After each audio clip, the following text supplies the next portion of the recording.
Good afternoon to all. நான் பேச வேண்டியது ரொம்ப சாதனையே பேசிட்டேன்.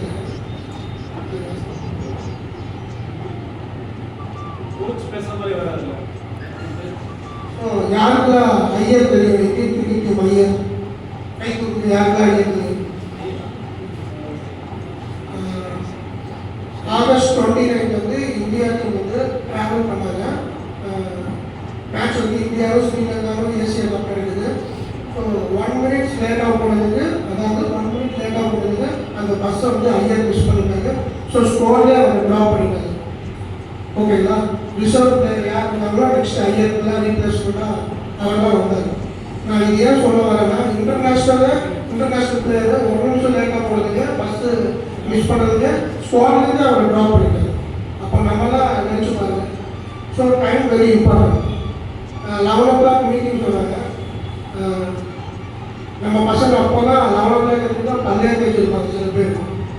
ஸோ நான் அதுதான் சொல்லுவேன். 9 o'clock மேட்ச் ஆரம்பிக்குதுன்னு சொன்னால் நம்ம 8:30க்கு வரணும், வார்ம் அப் பண்ணணும். 8:45 டாஸ் இருக்குது, நம்ம 11 டே மிஸ் பண்ணணும். இதெல்லாம் வந்து லீக்கில் வந்து நீங்கள் ஃபாலோ பண்ணுவோம். ஏன்னா நம்ம எத்தனோ ப்ராக்டிஸ் மேட்ச் ஆடிருப்போம். 9 o'clock மேட்ச்னா 9:30 ஆரம்பித்தாலும் ஒன்றும் ப்ராப்ளம் இல்லை. ஆனால் இந்த லீக் இருக்குல்ல, டிவிஷனல் டூர்னமெண்ட் என்ட்ரு ஆகிருக்கோம்னா அந்த வந்து 9 o'clock ஃபர்ஸ்ட் பால். அப்போது நம்ம 8:30 கிரவுண்டில் இருக்கணும்.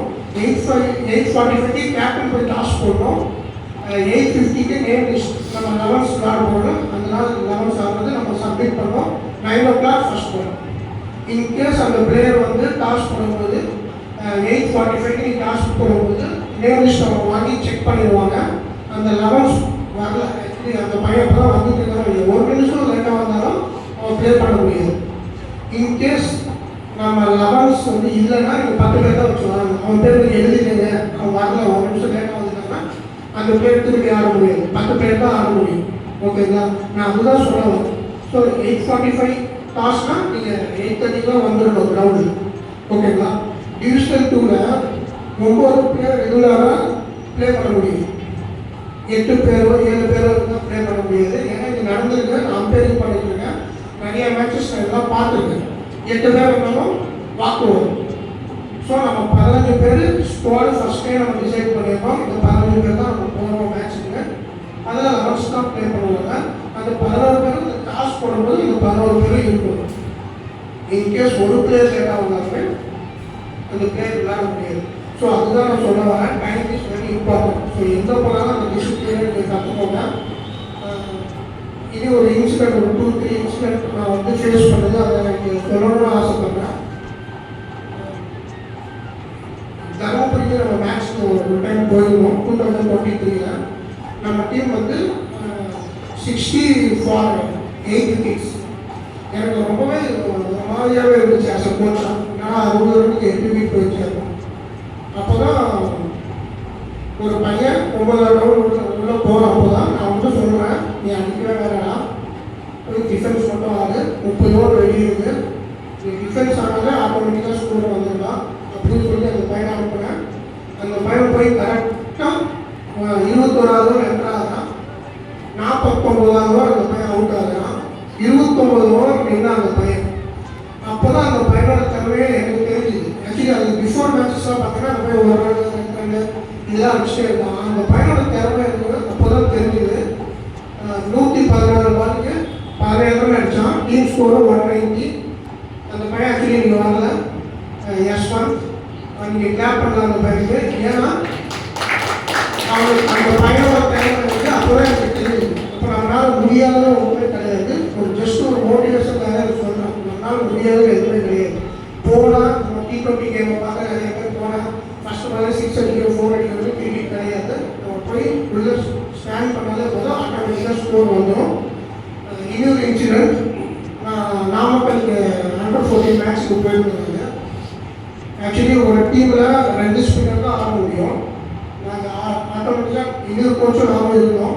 ஃபிக்ஸ் பண்ணிக்கோ யாரை ஆடணும். பட் குழப்பமாக இருந்தது. ஒரு ஸ்பின்னர் ஃபிக்ஸ் பண்ணிக்கோ, இன்னொரு ஸ்பின்னர் யாரும் போடலாம் அப்படின்னு ஃபிக்ஸ் பண்ண. அன்ஃபார்ச்சுனேட்லி அதனால் நம்ம யாரும் போடணும் ஃபிக்ஸ் பண்ணும்போதே ஒருத்தருக்கு வந்து அந்த ஒரு பையனுக்கு ஃபீவர் வந்துச்சு. ஸோ நமக்கு ஈஸியாக இருந்தது. பார்த்தாலும் ஒரு ஸ்பின்னருக்கு ஃபீவர், இன்னொரு ஸ்பின்னர் விளையாட விட்டோம். ஒரு மேட்ச் நல்லா போச்சு. பட் தோத்துட்டோம். அடுத்த மேட்ச்சு அந்த பையனை போனாலும் இருக்கும், அவனுக்கு இனியும் ஃபீவர் சரியாகும் அந்த பையனுக்கு. அந்த மேட்சும் தோத்துட்டோம். மூணாவது மேட்ச் வந்து அந்த பையன் இப்போ நார்மலாக இருக்கும், ஃபீவர்லாம் இருந்த பையனால மூணாவது மேட்ச் நம்ம இந்த மாதிரி ஜெயிச்சே ஆகணும். ஓரளவு நார்மலாக இருக்கும் அந்த பையன். இப்போ நான் வந்து அவன் கேட்டேன் விளாட்றீங்க நீங்கள் மூணாவது மேட்ச் அப்படின்னு. அவன் ஒரே வார்த்தை சொன்னான், நான் ஆர்டர் கோச் உங்களுக்காக நான் அப்படின்னு சொன்னான். மேட்ச் ப்ளே பண்ணோம். எல்லாருமே சில பேர் வந்து அந்த பிளேயர் ஃபீவர் வேணாம் அப்படின்னு சொன்னாங்க. பட் நான் கான்ஃபிடண்ட்டாக இருந்தேன், அவனை கண்டிப்பாக போட்டால் அவன் அவங்களாம் பண்ணுவான் அப்படின்னு சொல்லிட்டு அவன் நான் நம்பிக்கை வச்சேன்.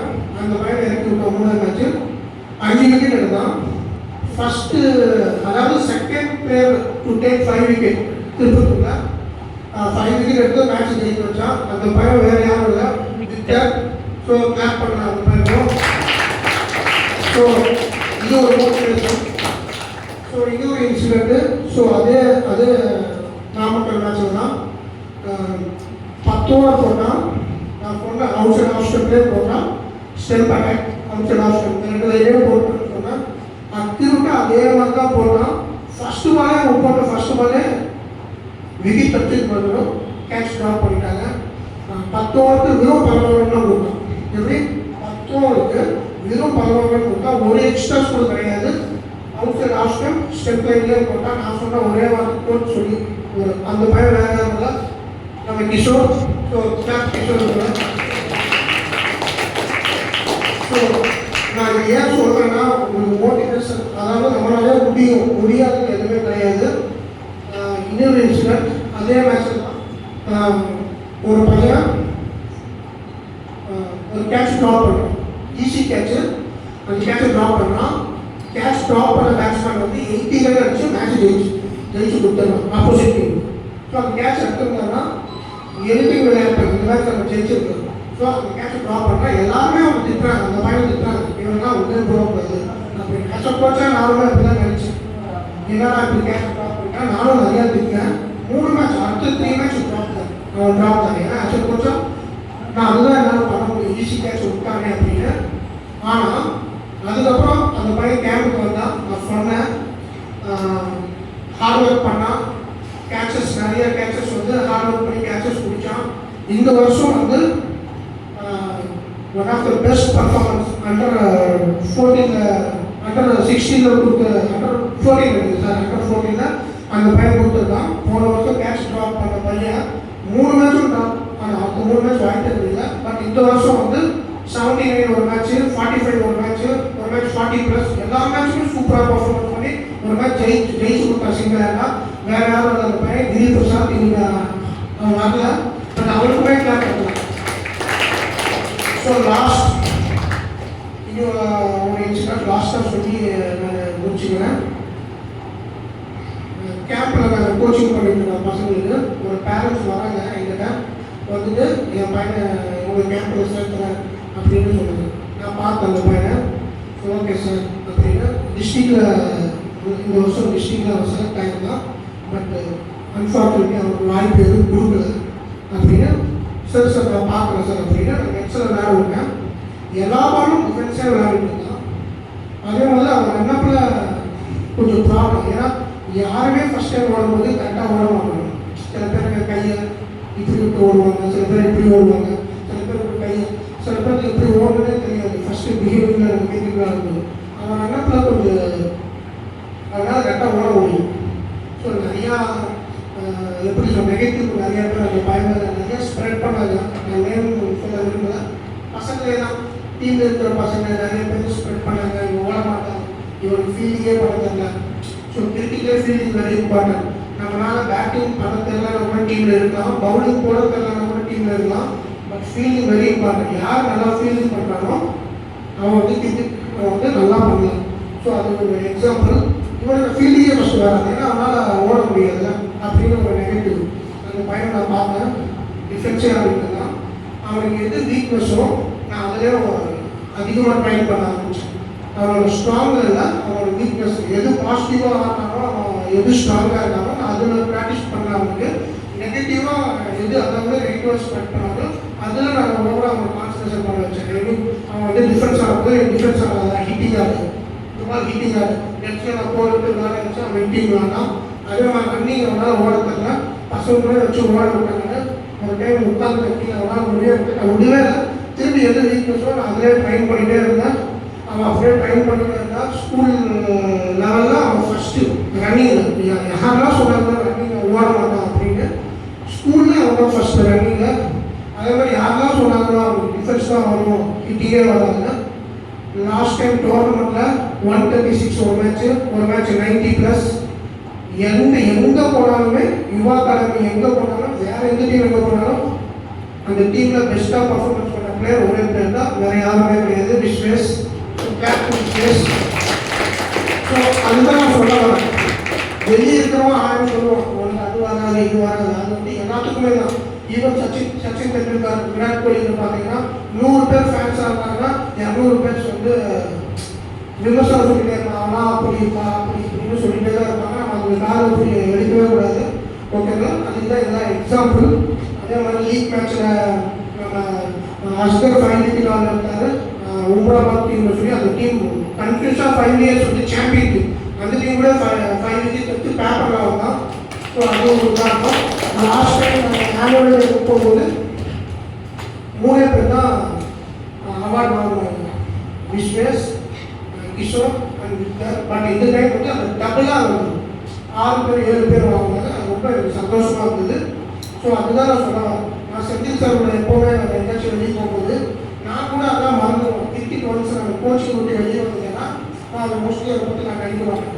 அவன் மட்டும் தான் எப்போவுமே பசங்க ஏதாச்சும் ஒன்று பண்ணணும், எல்லாரும் டெவலப் பண்ணணும், யாராச்சும் ஒன்றாச்சு ஸ்டேட் பண்ணணும், எப்போ பார்த்தா அதை பற்றியே பேசிட்டு இருப்பாங்க. அப்படி சொல்லுவோம், சார் வந்து பரவாயில்ல பண்ணலாம், எப்போ பார்த்தாலும் அதே தான் யோசிச்சு கொடுப்பாரு. நான் அதுதான் சொல்லலாம்.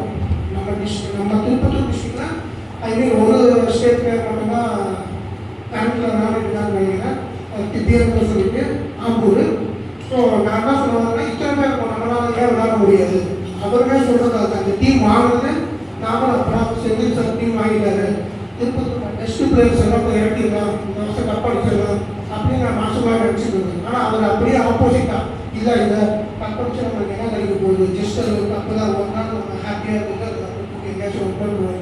பட் யங்ஸ்டர்ஸை நம்ம இறக்கணும்னா நாளைக்கு இதுலேருந்து ஒரு 2 பேர் ஸ்டேட் விளையாடலாம். ஏன் இந்தியா டீமில் கூட ஒரு 10 வருஷத்துக்கு அப்புறம், ஒரு 8 வருஷத்துக்கு அப்புறம் இந்தியா டீமில் கூட இதில் ஏதாச்சும் ஒருத்தர் சொல்ல முடியாது. ஓகேங்களா? நான் அதுதான் சொல்ல வரேன். ஓகேங்களா? நம்மளால் முடியாதுன்னு எதுவுமே கிடையாது. ஆக்சுவலாக நிறைய பேரண்ட்ஸ் வந்து சொல்கிறது என்னென்னா, என் பையன் வந்து ஒழுங்காக சாப்பிட்றதே இல்லை, என்ன பாரு இது அப்படின்னு சொல்கிறாங்க. எது கொடுத்தாலும் இருக்கிறது சாக்லேட் மட்டுமே சாப்பிட்றாரு. நான் தான் சொல்கிறேன், கிரிக்கெட் வந்து செகண்டு. ஃபஸ்ட்டு நம்ம கிரிக்கெட் போனோம்னா ஃபிட்னஸ் தான் ரொம்ப முக்கியம். ஃபிட்னஸ் இல்லாமல் உன்னால் கிரிக்கெட் விளையாட முடியாது, உன்னால் ஓடவே முடியல, உன்னால் ஸ்டாமினாவே இல்லை, உன்னால் எப்படி போய் உள்ளே நிற்க முடியும், 50 ஓவர்ஸ் 25 ஓவர்ஸ் எப்படி விளையாட முடியும்? ஃபிட்னஸ் அது ரொம்ப முக்கியம் கிரிக்கெட்டுக்கு.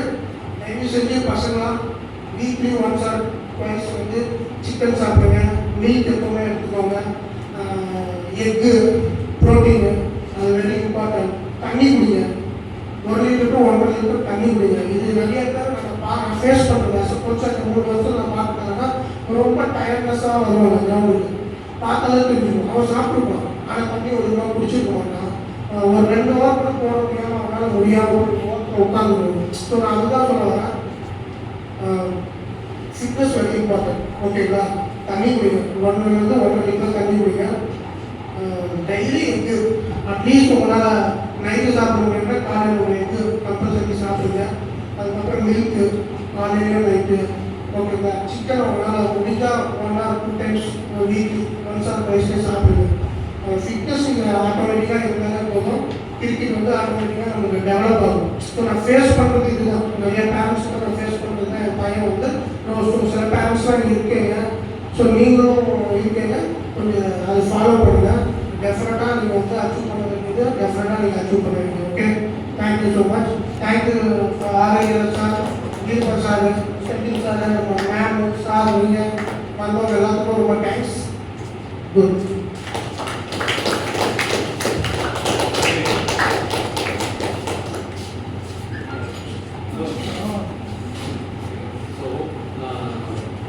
மைது சார் வந்து என்ன பேசுறது டவுட்ஃபுல்லாகவே இருக்காரு. ஆனால் அவர் கிரிக்கெட்டுக்கே ஒரு மோட்டிவேஷனல் ஸ்பீக்கராக அவர் ஆகிடலாம். அவ்வளோ அருமையாக வந்து பிள்ளைங்களுக்கு மோட்டிவேட் பண்ணாங்க இந்த செஷனில். ரொம்ப தேங்க்ஸ் சார். ஐதர் இருந்தால் அந்த டீமுடைய அவுட்கம் வேற மாதிரி இருக்கும் அப்படின்றது என்னுடைய நம்பிக்கை.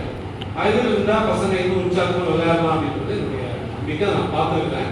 ஒரு டெடிகேட்டடான ஒரு பர்சனாக ஐதர் நான் பார்த்துருக்கேன். டெடிகேட்டட் அப்படின்னு சொல்லும்போது ஸ்கில்லை வளர்க்கறது மட்டும் இல்லாமல் ஒரு மதர்லி பர்சனாக டேக் கேர் பண்ணுறதுலையும் ரொம்ப முக்கியமான ஒரு ஆளாக பார்த்தேன். இன்னைக்கு ஒரு பயணமான மோட்டிவேஷனல் ஸ்பீக்கராக பார்த்துருக்கேன். Thank you so much. ஒரு பெரிய கேட்டல்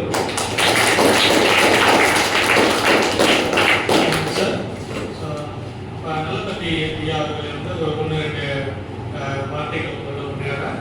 முன்னாள் வணிகர் சங்க தலைவர் அவர்.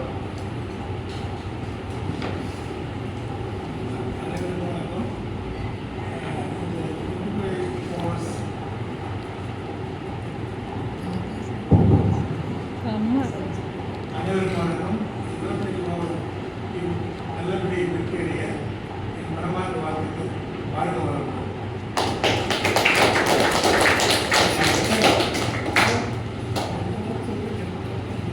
அதாவது இப்போ வாரிங் சொன்ன தான் ஐதர் அவர் வந்து ஒரு சின்சியர் பர்சன். அவர் நம்பி நம்ம நிறையா வந்து ஊருக்குலாம் வந்து கொடுத்தா அந்த அளவுக்கு செய்யக்கூடிய ஒருத்தர். ஏன்னா இப்போ சென்னை சூப்பர் கிங்ஸோடைய மேட்ச் நடந்துச்சு ரீசெண்டாக, அதாவது ஒரு 4 மாதத்துக்கு முன்ன. அப்போ டான் பாஸ்கோ மெட்ரிக் ஸ்கூலுடைய கோச் அவர் தான். ஸோ யாரும் எதிர்பார்க்கல அந்த டீம் வந்து கடைசி வரைக்கும் வருமா அப்படின்றதெல்லாம். ஆனால் ஃபைனல் வரைக்கும் அந்த டீம் வந்து கொண்டு போனார். ஜெயிச்சும் தோக்குமா தான் 2வது. ஆனால் ஃபைனல் வரைக்கும் அந்த டீம் மொத்தம் வந்து 12 ஸ்கூல்ஸ்ல இருந்து டான் பாஸ்கோ ஸ்கூல்ல வந்து ஃபைனல் வரைக்கும் கொண்டு போனாங்க. நிறைய எல்லாருக்கும் எதிர்பார்ப்பு போச்சு. எல்லாருக்குமே தெரியும் பாலிடிக்ஸ் எல்லாம் எங்களுக்கு இருக்கு என்னன்றதெல்லாம். பட் அந்த டீம் வந்து ஃபைனல் வரைக்கும் போச்சு. அந்த ஹைதர் அவர் வந்து நல்லா பெர்ஃபார்ம் பண்ணாரு. அதோட இன்னொரு முக்கியமான விஷயம் என்ன அப்படின்னா, ஹைதர் வந்து செக்டர் காலேஜுடைய ப்ராடக்ட் தான். ஏன்னா அவங்க இங்கே தான் வந்து படித்தாரு. இப்போ செந்தில் சார் சொன்ன மாதிரியா வந்து நிறைய ஆப்பர்ச்சுனிட்டிஸ். ஒரு 3 நாளைக்கு முன்ன ஒரு ஸ்டூடெண்ட் வந்து என் காலில் விழுந்தான்.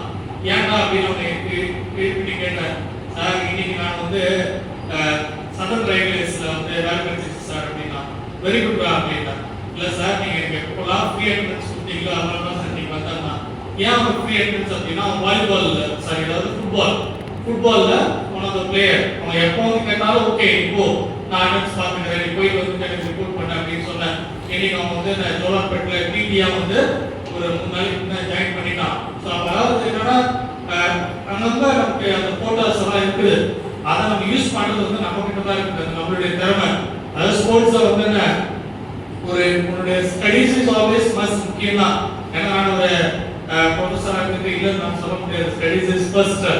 அதே போல ஸ்போர்ட்ஸும் முக்கியம். 2 equally we want to balance. ஒரு படிப்பு மட்டும் இருந்துச்சு அப்படின்னா முடியாது. ஸ்போர்ட்ஸும் தேவை. 2மே ஈக்குவலா கொண்டு போனாதான் ஒரு நாளை ரீச் பண்ண முடியும். நீ படிப்பு மட்டும் வச்சுட்டு கடைசியில வந்து நான் உட்கார்ந்த ஸ்போர்ட்ஸ் ஒரு ஸ்போர்ட்ஸ் மட்டும் வச்சு செய்யுங்க. 2மே பேலன்ஸ் பண்ணி கொண்டு போகணும். இந்த வயசுல நீங்க செஞ்சாதான் முடியும். அதனால வேற யாராவது உங்களுக்கு பேசுறதுக்கு இருந்தா வரலாம்.